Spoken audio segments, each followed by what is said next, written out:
Ya estamos en la parte final y vamos a estar cerrando con la secularización, o lo que empezamos con lo que es la secularización del cristianismo, donde la iglesia hoy en día ya no es vista como hace mucho tiempo era vista, ¿no? Que era respetada, ser cristiano, la Biblia, Dios, todo eso era más respetado. Hoy en día, pues ya no es igual, ¿ok? Entonces, antes de iniciar, vamos a hacer una oración para ponernos en las manos de Dios y el Señor nos permite aprovechar el tiempo. Amén. Oremos.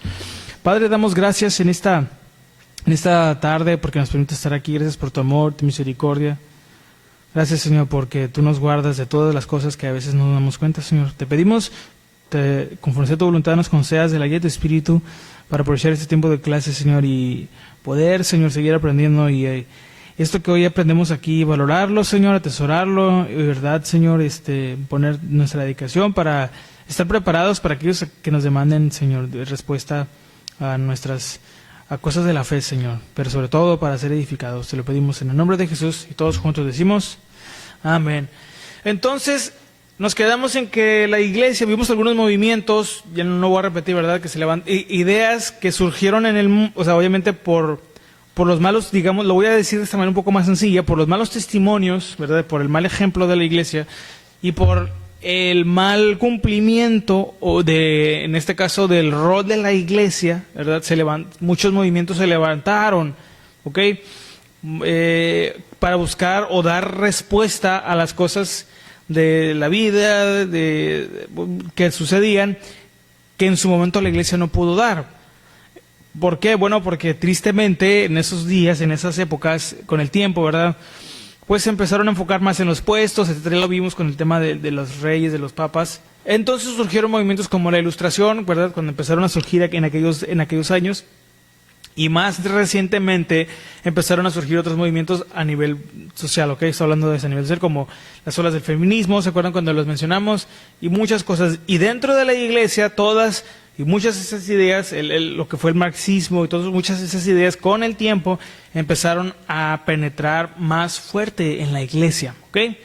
Entonces, todavía a principios del siglo pasado, las iglesias eran más conservadoras, era un cristianismo un poco más apegado a nivel general, ¿ok? Obviamente que hubo y hay casos siempre separados, pero a nivel general las iglesias a principios del siglo pasado eran más apegadas a los principios bíblicos, ¿no? Hubo muchas ideas muy raras, pero la mayoría por lo general tenía un poco más de respeto a las cosas de la iglesia, a las cosas bíblicas. Pero a partir de la década de los 50, 60 para acá, empezaron a surgir varios movimientos, ¿ok?, dentro de la iglesia, sobre todo también dentro de la iglesia protestante. Entonces, nomás quiero recordar que la secularización es el proceso, y esto ya lo dije, pero lo voy a refrescar, por el cual la fe deja de ser el marco público que organiza la sociedad y pasa a ser un asunto privado y opcional. Es decir, Dios no es negado, pero es desplazado, ¿ok? Esto es lo que quiere decir. Para muchos, el cristianismo murió, ¿ok? Algunos autores hablan del que, bueno, un autor decía, Nietzsche, ¿verdad? Friedrich Nietzsche dice que Dios ha muerto, de ahí sale el título de la película, de las películas de Dios no está muerto, porque había un filósofo que decía que Dios ha muerto, en el sentido de que el cristianismo, hoy para muchos, ciertos autores, escritores, ven que en estos días vivimos en una época post-cristiana, es decir, donde ya el cristianismo no es el centro de la sociedad, donde ya no es lo que se diga en la iglesia, ahora es lo que diga la ciencia, lo que diga la medicina, hasta lo que diga el horóscopo en algunos casos más feos, ¿no? Pero ya no se respeta tanto la opinión de la iglesia, o de alguien que se aprecie de ser cristiano, ¿ok? Hoy la fe compite con muchas narrativas, por decirlo así. La moral es subjetiva, ya hablamos, ¿de acuerdo de esa parte? De que, pues, para mí esto es bueno, pero si para ti es bueno, pues lo respeto y todos estamos bien. Pero el problema con eso es que alguien debe estar equivocado, ¿ok? No todo es correcto, o sea, no todo lo que para mí es correcto necesariamente lo es.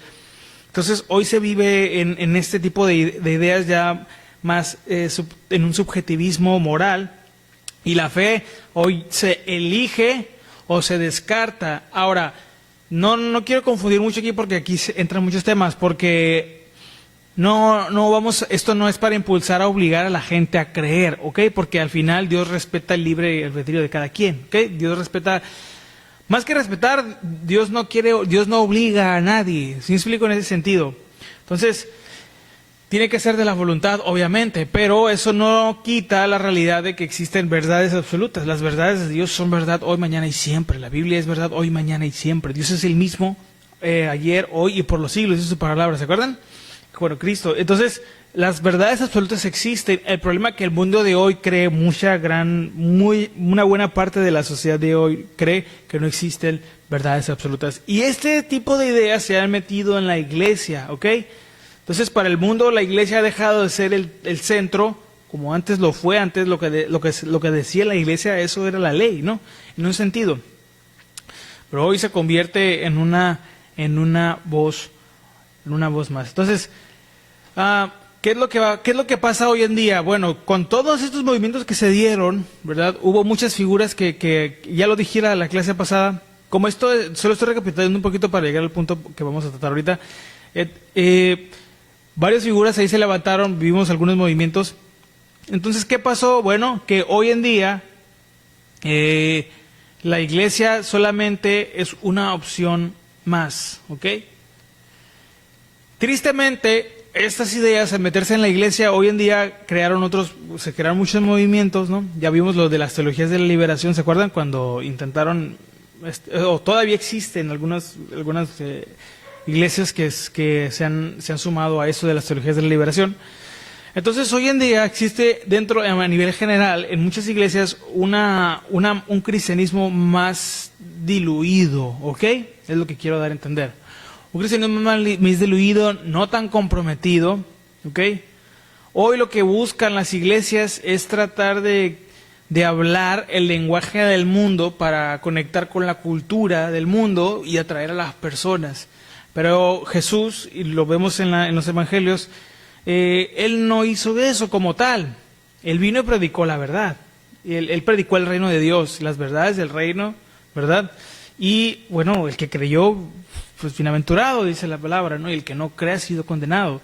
Entonces, pero no se rebaja el mensaje, no se cambia las verdades y no se diluye el mensaje por nada. Entonces, hoy vamos a hablar un poquito del cristianismo terapéutico, que es en donde nos encontramos ahorita para muchos lugares. ¿Qué quiere decir esto? Okay.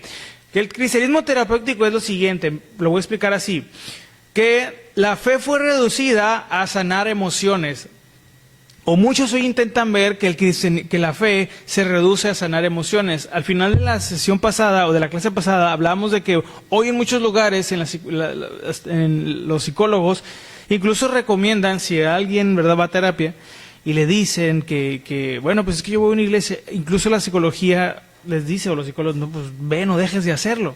Ahora, esto entendemos que, bueno, en cierto sentido es bueno, ¿va?, que le digan a la gente que vayan a la iglesia, pero no es porque la ciencia reconozca que Dios es verdad como tal, o en este caso los psicólogos en particular, que reconozcan que Dios existe y que Él es el único que puede sanar. No, sino que ven, por los estudios que se han hecho, que las actividades religiosas traen cierta estabilidad. Cuando alguien es activo, ¿verdad?, espiritualmente o religiosamente, como ellos lo denominan, trae cierta estabilidad a las emociones. Porque si hay estudios que se han hecho, ¿verdad?, donde se examina la reacción del cerebro y de cómo está la salud emocional de gente que es activa. Lo voy a decir religiosamente porque pudiera decir espiritualmente, pero nosotros no podemos ver lo espiritual, ¿no? Pero sí que hay mucha evidencia, según algunos estudios, de aquellos que están involucrados fielmente en la iglesia, que llegan a tener un poco más de estabilidad emocional. Ahora, esto no nos debe sorprender, porque Dios es el que se encarga de, ¿sí o no?, de traer la paz necesaria a nuestro corazón.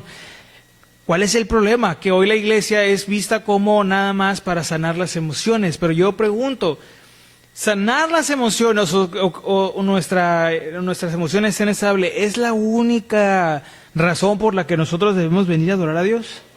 ¿O debe ser la razón por la que debemos venir a adorar a Dios o a la iglesia, como muchos ven, ¿no? Pues obviamente no. Hoy para muchos eso es. La fe es sanar tus emociones. Ve, porque ahí te hace bien, pues te sientes, te hace sentir a gusto, te hace sentir... ese es el problema. Que hoy está la fe basada en el sentir de cada quien. Bueno, en general, estoy hablando en general, ¿ok? El cristianismo en general, ¿no? Claro que hay lugares en los que se esfuerzan por vivir la sana doctrina, claro. Pero a nivel general es lo que sucede, ¿no? ¿Qué más? Bueno, el cristianismo terapéutico reduce la fe a una mejora de la autoestima. Hoy en día lo que sucede es que se ve el cristianismo, o se trata de reducir el verdadero cristianismo, ¿a qué? A solamente tener buena autoestima, ¿no? Pero ese no es el problema. ¿Cuál es la raíz de todo nuestro desequilibrio, tanto emocional como moral y sobre todo el espiritual? ¿Cuál es la raíz de todo eso? El pecado. El pecado. ¿Por qué? Porque cuando nosotros vivimos alejados de Dios, ¿verdad? Sin comunión con Dios, si no hay esa verdadera unión, ¿verdad? Espiritual de padre e hijo, somos, ¿cómo nos va? ¿O cómo andamos? ¿O cómo nos ha ido? ¿O cómo nos iba sin Dios en el mundo, en el corazón? ¿Verdad? Bueno, hoy el cristianismo es reducido solamente a sentirse bien con uno mismo o consigo mismo. Y este ha sido uno de los tristes males que hoy la iglesia o el cristianismo de hoy enfrenta. Porque para muchos hoy Dios se convierte en un coach emocional, en un apoyo psicológico, espiritual y en un proveedor de una paz interior, pero que no es producto de una relación como tal, sino de una práctica religiosa. No sé si me explico con esto. Es decir, de venir a la iglesia, de escuchar aquí los sermones, y si eso te trae paz, hazlo. Yo les pregunto, yo pregunto así de esta manera, pero entendemos lo que quiero decir. ¿Cuál es la razón por la que nosotros venimos? Por lo que verdaderamente nos reunimos. Si usted y yo hiciéramos una encuesta hoy en día y le preguntáramos si conocemos, a lo mejor vecinos, no diciendo que lo hagan, tampoco para discriminar, quiero aclarar esto porque luego me cambian el mensaje aquí, ¿no? Pero si hiciéramos una encuesta, nada más para observar las respuestas a los cristianos de hoy, y le preguntaras, bueno, ¿tú por qué vas a la iglesia? ¿Tú por qué eres cristiano o eres cristiana? ¿Tú por qué vas? ¿Por qué lees la Biblia? ¿Por qué oras? ¿Por qué haces lo que haces en la iglesia en donde estás, ¿no? Hermanos, nos sorprenderíamos, de verdad, nos sorprenderíamos de las respuestas, no para bien, sino para mal. Nos daría tristeza, tal vez, escuchar cómo hoy los que decimos, ¿verdad?, ser cristianos y que venimos a la iglesia, muchas veces no es por otra razón más que, bueno, yo voy pues porque, pues no sé, tal vez Dios me diga algo, fíjense. O no, es que pues para ir haciendo puntos con Dios ahí, para tener un VIP en el cielo, no voy a fallar en un domingo. Mi meta, mi propósito de año nuevo es no fallar ni un domingo, y no es malo, ok, entendemos que no es malo, pero muchas veces se hace como algo supersticioso, ¿no? Como algo así, como la gente que tiene, no sé si ha conocido, ¿verdad?, pero gente que tiene la Biblia abierta en la mesa, ¿no? Ahí en el centro de la mesa, que para que espante los malos espíritus. Y luego uno dice, bueno, ¿y no sé dónde sacan esas ideas? Bueno, tristemente nos sorprenderíamos de las respuestas donde ya no hay ese compromiso. ¿Y cuál es el problema? ¿Qué es lo que genera en los cristianos de hoy esto? Que hay, pudiera decir que no, pero no puedo hablar de esta manera, o sea, no lo puedo afirmar completamente, pero hay poco arrepentimiento. No puedo decir que no hay, porque hay quienes sí lo hacen, pero hay poco arrepentimiento. ¿Qué es el arrepentimiento? ¿Se acuerdan qué es lo que hemos aprendido? ¿Qué es el arrepentimiento? ¿Se acuerdan? ¿Qué es? Es el cambio, ¿se acuerdan? La metanoia, en las palabras que se traducen por arrepentimiento en algunos pasajes del griego es metanoia, que es el cambio de mente. Ahora, ¿qué quiere decir cambio de mente? Porque leemos y decimos, bueno, pues sí, cambio de mente, pues Cristo me pone otro sereno. Sino que esta frase o esta palabra habla de este cambio de naturaleza. O sea, cuando sucede algo en la mente, hermanos, o sea, en el griego, ¿no?, era el ser interior, ¿ok? En nuestro interior, en esa parte de nosotros a la que llamamos mente, a la que llamamos corazón. Ahí es donde debe suceder el cambio, porque cuando sucede ahí, cuando tenemos este verdadero arrepentimiento, este cambio en el interior, se ve en el exterior. Nuestra manera de ver las cosas cambia. Nuestra manera de entender las cosas cambia. ¿Cómo cómo entendíamos a Dios antes? ¿Qué significaba Dios para nosotros antes de conocer a Jesús, antes de conocerlo, o empezar a conocerlo? ¿Y qué significa ahora? Si es igual, si nosotros no podemos ver una diferencia, pues ahí sí hay un problema. Pero debe haber ese cambio. Entonces, hoy no hay mucho arrepentimiento, tristemente, en las iglesias. Pues digo, aparte de que no se predica mucho el pecado a veces, pero hay poco arrepentimiento, no hay ese cambio, no sucede ese verdadero compromiso de renunciar completamente a las cosas de la vida que antes hacíamos, ¿verdad? Antes de Cristo. ¿Qué más? ¿Qué otro problema? Bueno, hoy hay mucho Dios me entiende. ¿Por qué? Porque es más fácil, como decían nuestros abuelos, es más fácil pedir ¿qué? Ese se lo sabe, hermano. La tercera de mexicanías, ¿no? Bueno, ¿qué es la cultura? Bueno, aquí en México, ¿cuál es la cultura de que es más vale pedir qué? Perdón, que pedir permiso. Porque es más fácil hacerse la víctima, ¿sí o no? Es más fácil eso que reconocer lo que hacemos mal. Es decir, es más fácil para nosotros como seres humanos y aquí en México por nuestra naturaleza hacerme el ofendido, el dolido, la víctima, que reconocer delante de Dios mi pecado. Que reconocer que de verdad necesito ser transformado, que de verdad necesito escuchar la verdad para despertar, para verme tal cual en el espejo de la palabra de Dios. ¿Cuántos hemos salido de aquí, de este lugar, confrontados, redarguidos, ¿verdad? Ofendidos por la palabra? ¿Sí o no? ¿Por qué? Porque Dios lo que quiere verdaderamente en nosotros es formarnos, formar su carácter, ¿verdad? En nosotros.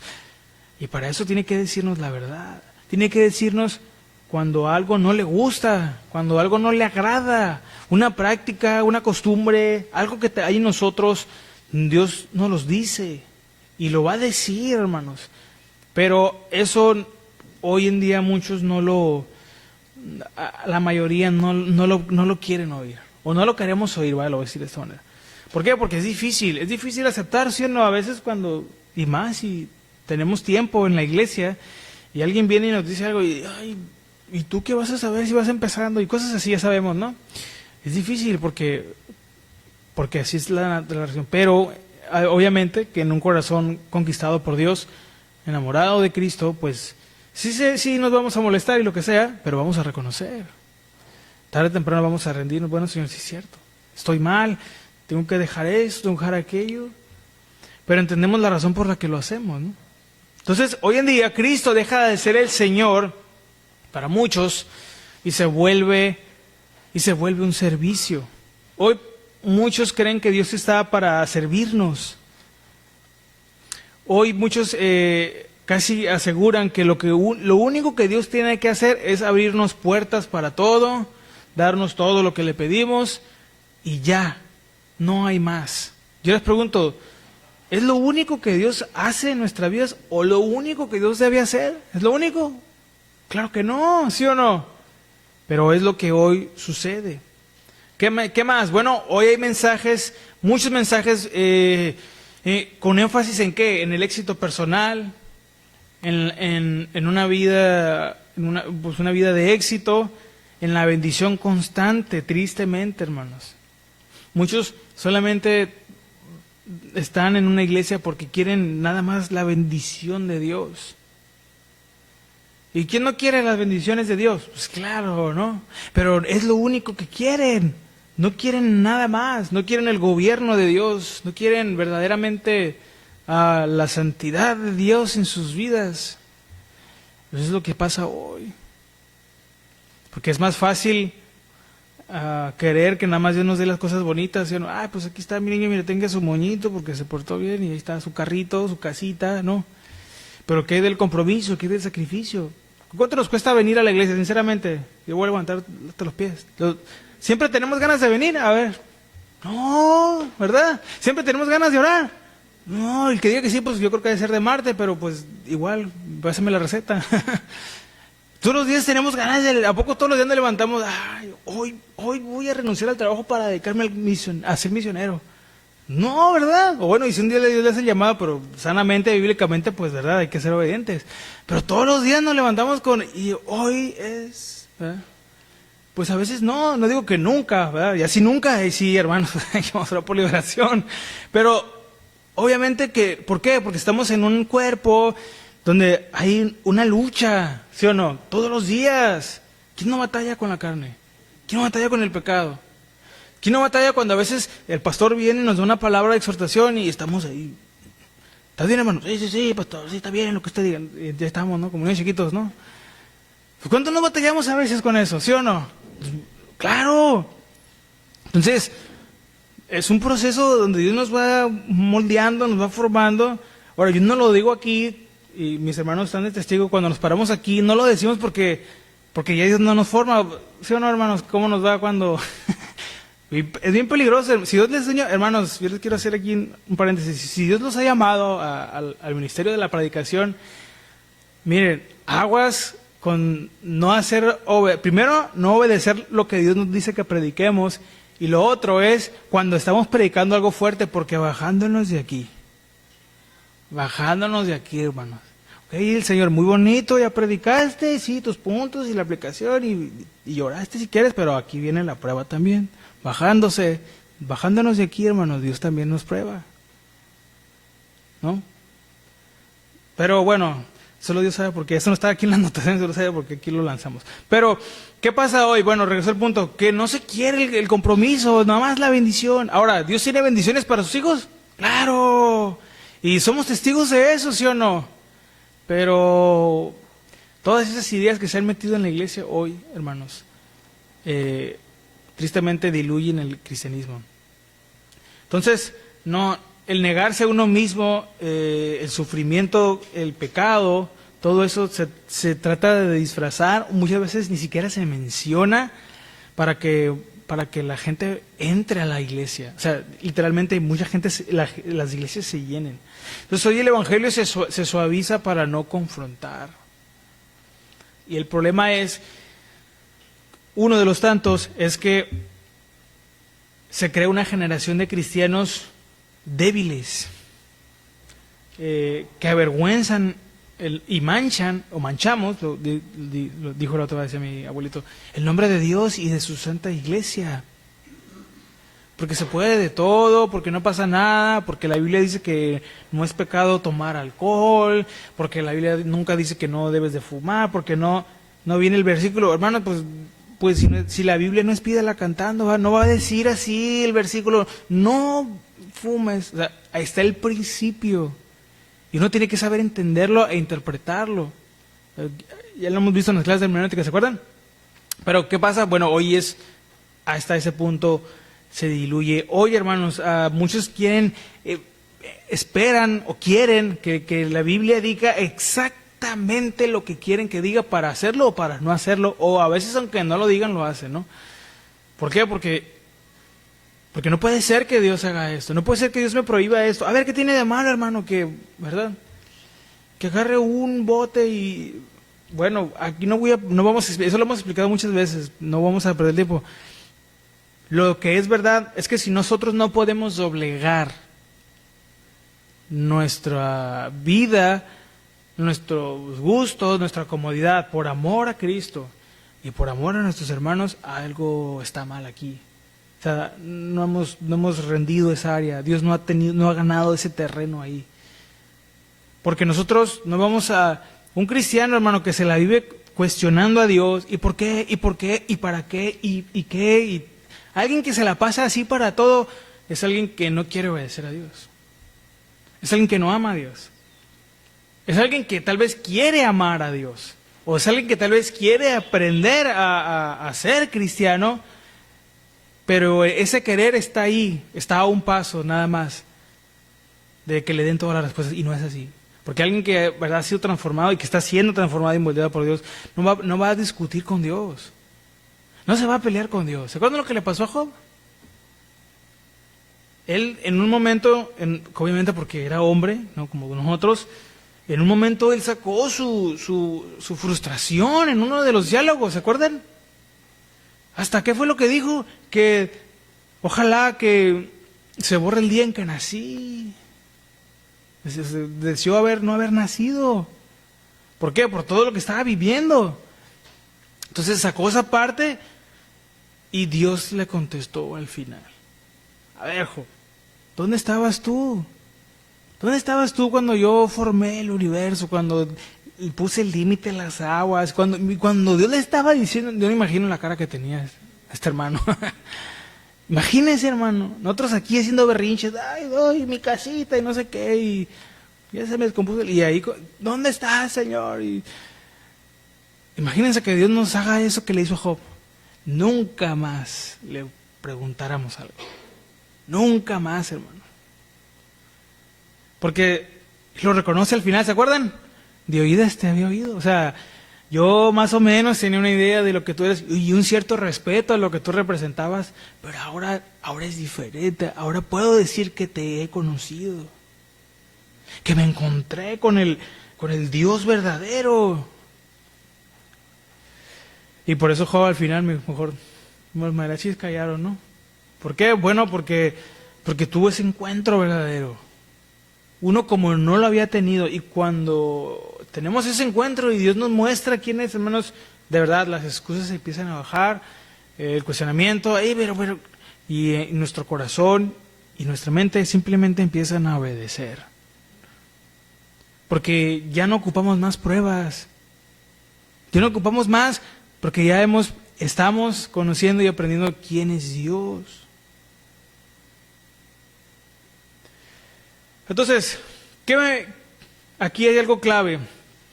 Tenemos que tener discernimiento, porque como iglesia es cierto que tenemos que aprender a explicar y exponer la palabra de Dios. Hoy nadie de nosotros habla hebreo antiguo, ¿sí o no? No vamos a predicar en hebreo. La Biblia es escrita en hebreo, ¿no? En griego, koiné. ¿Quién habla aquí griego clásico? Nadie, ni español. Es más, hermanos, cuando hablo con un gringo me entiende más español que inglés. Así se la digo. Entonces, pues no vamos a hablar así. ¿Qué es lo que tenemos que, como iglesia, porque es lo que muchos confunden? Sí hay que aprender a adaptarnos en ciertas cosas, pero eso no implica que tengamos que diluir el mensaje. ¿Sí me explico? Eso es lo que pasa. Porque entonces, si yo les hago esta pregunta, entendiendo lo que hemos visto de la historia, yo les pregunto, ¿la iglesia se adaptó o se diluyó? ¿Usted qué cree? Miren, adaptar, voy a explicar qué son ejemplos de adaptarnos, ¿verdad? Como iglesia. Adaptarnos es entender cómo podemos traducir el mensaje o cómo podemos transmitir el mensaje, ¿ok? A alguien, ¿verdad? Cómo predicarle el evangelio a alguien. Imagínense, hermanos, que quiero, ¿verdad? Veo que Dios pone en mi corazón hablar a alguien del evangelio y empiezo con y en el principio, en argel, le empiezo a hablar en griego, pues le puedo dar el estudio, pero si me explico, no va a conectar, no va a recibir. Lo que yo tengo que hacer es orar y de la manera en como Dios, ¿verdad?, me guíe, predicar el evangelio. Señor, pues, bueno, mira, te quiero presentar al Señor, a Jesús. ¿Pero sabes quién es Jesús? No, pues no sé. Bueno, mira, Él existió, mira, él vivió en Belén, y bueno, Él nos predicó del pecado, de cómo era una condición, pero Él vino para tomar nuestro lugar, y bueno, ahí empieza, ¿no? En Él encontramos la verdadera sanidad. El mundo nada más nos ofrece vicios, diversión momentánea, que no sanan el corazón, pero en Cristo hay una verdadera transformación, un verdadero cambio. Ya Dios, conforme en la sabiduría y la capacidad que nos haya dado, ¿verdad?, predicar el evangelio. Adaptarse es aprender a comunicar mejor, o sea, saberlo sin diluirlo, sin quitarle las verdades, obviamente, pero saberlo cómo explicar, cómo exponerlo, con la sabiduría de Dios. También adaptarse es saber escuchar, hermanos, lo que otros viven, porque obviamente nosotros no vivimos todas las situaciones, pero usted sabe cómo vive la gente que lo rodea, sus compañeros de trabajo, sus vecinos. ¿Cómo usted y yo pudiéramos darle una palabra a alguien que está alrededor de nosotros? Bueno, hermano, pues nomás le digo, bueno, sí le decimos, pero si ya sabemos de lo que vive la persona, de ahí podemos orar, Señor, pues mira, esta persona siempre veo que tiene problemas en su casa porque llega borracho y se pelea con sus esposos, sus hijos, si es tu voluntad, un día concédeme darle una palabra. Hermanos, tratate que temprano las situaciones se dan. El momento, la oportunidad, Dios la presenta para dar una palabra, no para presumir que mira, hermano, tú estás equivocado en esa doctrina y no sé qué. No, hermanos, para predicar la palabra. He escuchado y he visto más cristianos pelearse en la calle por cosas de teología que predicar el evangelio. Tristemente, se lo digo, hermano. Sí, que si un día viene alguien y le dice, a ver, mi doctrina, no, está bien, tú quieres eso, pero bueno, a ver, vamos a orar, ¿qué te parece? ¿Quieres hablar de la palabra de Dios? No, pues vamos a orar. Y vamos a buscar que lo que vayamos a hablar nos edifique y nos redarguya. Si es un cristianoide, ¿no? Que se le acerque ahí con algo. Pues no, bueno, pues no, entonces mejor, mira, si no es así, mejor no, ¿para qué nos vamos a pelear de oquis? ¿No? En fin, pero no es pelear. El problema que fue que diluirse, bueno, eso es adaptarse, ¿no? Entender, discernir los momentos. Y diluirse es cambiar completamente el contenido. Cuando alguien cambia las verdades de Dios, cuando prefieren omitir el pecado y las consecuencias que trae el pecado, entonces ahí es diluir el mensaje. Negar las verdades incómodas. ¿Cuántos hemos sido incomodados por la palabra aquí? ¿Verdad? Y si no, pues para nosotros que estamos aquí enseñando tenemos que decir la verdad. Pero ¿cuántos no por la palabra de Dios hemos sido incomodados? Bueno, porque Dios nos va a confrontar. Bueno, muchos prefieren negar estas verdades. No, Dios no es tan así. Y mira, no, espérate. Pero tristemente eso crea ideas equivocadas de Dios, hermanos. Y cuando vienen las situaciones difíciles, cuando viene la pérdida, cuando viene el dolor, la enfermedad, la aflicción, terminan decepcionándose de Dios y de la iglesia y de los cristianos. Y ahí andan hay mucha gente herida en las calles. ¿Sabe? Hoy en día, si nos hacemos ahí un sondeo, hay mucha gente que ha salido herida de las iglesias. Porque muchas cosas, digo, aquí sí se enlistara, pero los abusos, ¿verdad? Porque les mintieron, por muchas razones, o peor aún, porque ven a gente que se dice ser cristiano o cristiana y ven que roban, ven que hablan malas palabras, ven que se emborrachan o fuman.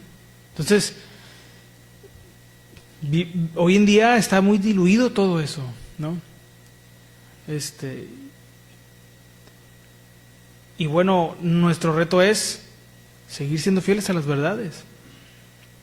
Entonces, hoy lo que sucede es que llaman amor que prefieren hablar del amor de Dios a cualquier otra cosa. A renunciar al yo, a negarnos a nosotros mismos.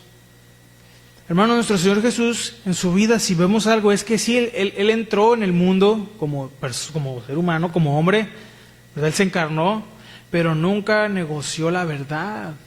Siempre predicó el evangelio del reino de Dios. Y le dijo la verdad a los fariseos, ¿se acuerdan? Le dijo la verdad al pueblo, a la gente. Pero pues hoy es más fácil solamente querer dar un mensaje, ¿verdad? Que trate de no ofender. Hoy más que nunca se ofenden por todo, ¿verdad? Nos tocó la generación, ¿cómo le llaman? La generación de cristal. Nos tocó. ¿Por qué? Porque la realidad, hermanos, hoy sí se ofenden por todo, tristemente. O es más abierto eso, ¿no? Antes a lo mejor estaba, pero no así. Entonces, para irnos al final, la secularización de la iglesia o del cristianismo no es solo una amenaza, también es un peligro, ¿verdad? Pero al mismo tiempo es un filtro. ¿Saben por qué? Porque eso nos hace preguntarnos a nosotros qué tipo de fe le estamos dejando a la siguiente generación. O nosotros, ¿qué es lo que estamos transmitiendo como cristianos? Nos muestra esta etapa hoy en la que estamos ahorita, hermanos, en esta era posmoderna y en la época poscristiana, nos muestra y revela quién de verdad sigue a Cristo por amor, por convicción, y quién no. ¿Por qué nosotros verdaderamente seguimos al Señor? ¿De verdad nuestro compromiso es real? ¿De verdad estamos convencidos de que nuestra vida le pertenece a Dios o seguimos haciendo tesoros aquí? Tal vez hoy en día la iglesia ya no es la mayoría como lo fue hace tiempo, pero sí nos recuerda que debemos seguir esforzándonos para hacer sal y luz. Y ese sigue siendo nuestro llamado, hermanos. Hoy en día con tantas cosas con las que se ha diluido. Entonces, cuando la iglesia, hermanos, con esto cierro, deja de ser el centro de la cultura, porque en un punto lo fue, cuando la iglesia deja de ser el centro de la cultura, descubre si Cristo sigue siendo el centro de su fe. Cristo es el ancla de nuestra fe. Eso lo vamos a demostrar con nuestra vida, con nuestro compromiso, con nuestro testimonio, con nuestro lenguaje y bueno, también con nuestro corazón, pero ya en intimidad con Dios. La verdadera razón, hermanos, por la que vamos y nos presentamos como lo que cantábamos ahorita, ¿verdad? A su trono de gracia. Pablo, con eso vamos hacia el final. Vivimos nuestra fe como una verdad que nos gobierna o como una opción que acomodamos. Ese es el reto para nosotros, hermanos. De verdad, la palabra de Dios, el Espíritu Santo, ¿verdad? Con la palabra nos gobierna nuestra vida, o eso solo se convierte en una opción. Bueno, pues le voy a intentar a ver si me sale ahí como dicen en la iglesia, ¿no? Voy a orar a ver qué pasa. O de verdad creemos que Dios tiene el poder, o de verdad creemos que Dios nos puede guiar y dar la sabiduría para hacer las cosas mejores, para cambiar.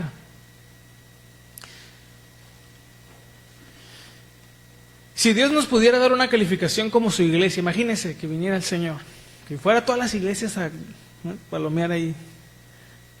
¿Cuánto nos daría, hermanos? A mí, ¿cuánto me daría Cristo como cristiano? A ver, hijo, tú que tocas ahí, según tú en la alabanza, a ver, siéntate aquí, a ver, como a Job, ¿no?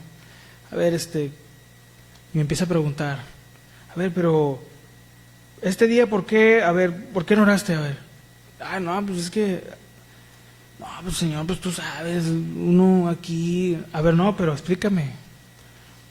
Y uno puede sacar la mil pretextos ahí, ¿sí o no? Pero ¿qué calificación me daría Cristo? Deje usted lo que yo pueda decir, o que el pastor, o que los líderes, a veces, de repente, que Dios nos da a veces, ¿verdad?, el discernimiento. Pero imagínense que Cristo nos sentara y nos hiciera un examen. ¿Cuánto sacáramos? ¿Cuánto nos daría el Señor del 1 al 10? De verdad, en compromiso, en dedicación. Ese es nuestro reto, hermanos. Que delante de Él estemos aprobados. Aunque el mundo, ¿verdad?, y la moda, digan lo que digan, mantenernos fieles a las verdades del Evangelio. Porque son las verdades de su palabra, es su palabra, es lo que Él nos dejó para nosotros. Amén. Entonces, hasta aquí lo vamos a terminar. Y la siguiente clase de la historia de la iglesia, ahorita ya no hay muchos eventos porque ya se hablaron todos los movimientos. Ahorita ya nada más estoy explicando la situación moderna de la iglesia. En la siguiente ocasión de historia de la iglesia vamos a cerrar con algunas cosas que tenemos que terminar de ver y una recapitulación de las cosas que enseñamos, ¿ok? Y ya quedarían los jueves de pura teología para terminar la cristología y empezar con neumatología, que es la doctrina del Espíritu Santo. ¿Ven? Entonces vamos a orar para estar terminando y recuerden, hermanos, que la historia es muy importante saberla. ¿Sabe por qué? Para no repetirla. ¿Ok? Un pueblo que no conoce su historia, es una frase de alguien de un escritor, bueno, de un pensador ahí, un pueblo que no conoce su historia está condenado a repetirla. Y como la iglesia, hermanos, debemos saber la historia de la iglesia para no repetir los errores, ¿verdad? Para saber, pero sobre todo como hijos de Dios, debemos darnos el tiempo de verdaderamente dedicarnos a aprender a obedecer y dejar que Dios forme en nosotros el carácter de su Hijo. Amén. Así que vamos a orar para estar terminando y si Dios lo permite, nos vemos en la siguiente clase para seguir avanzando. Amén. Oremos. Padre, damos gracias en esta hermosa noche ya por tu amor, tu misericordia, por nunca, Señor, abandonarnos a pesar de todas las cosas. Hoy queremos más que nunca agradecer la vida, Señor, que nos has prestado la salud y las fuerzas para hoy estar aquí. Señor, gracias porque siempre que venimos a este lugar tú nos das una palabra, muchas veces de exhortación, de confrontación, pero tú, al ser un Dios completamente santo y omnisciente de todo, Señor, también nos das palabras de ánimo y fortaleza y también entiendes, Señor, nuestras situaciones, nuestra vida, nuestro corazón, las cosas que nos afligen. Y en medio de todo eso, tú también traes esa palabra, esa fortaleza que hace descansar y reposar, Señor, nuestro corazón y nuestra alma. Gracias por todo, Padre, porque realmente no hay nada que reclamarte. Al contrario, tenemos todo que agradecer y pedirte perdón porque tal vez, muy probablemente, no somos, Señor, la iglesia en este momento tal vez que tú quieres que seamos. Pero a pesar de eso, Señor, tú sigues dando tu palabra, tu mensaje, el alimento que necesitamos para crecer y para avanzar. Ayúdanos, Padre, a aprovechar los días que nos das para la gloria de tu nombre, para ser esa sal de la tierra y esa luz del mundo y estar preparados, Señor, como la novia, Señor, que quieres que seamos para el día que nos encontremos contigo. Te lo pedimos en el nombre de Jesús y todos juntos decimos amén.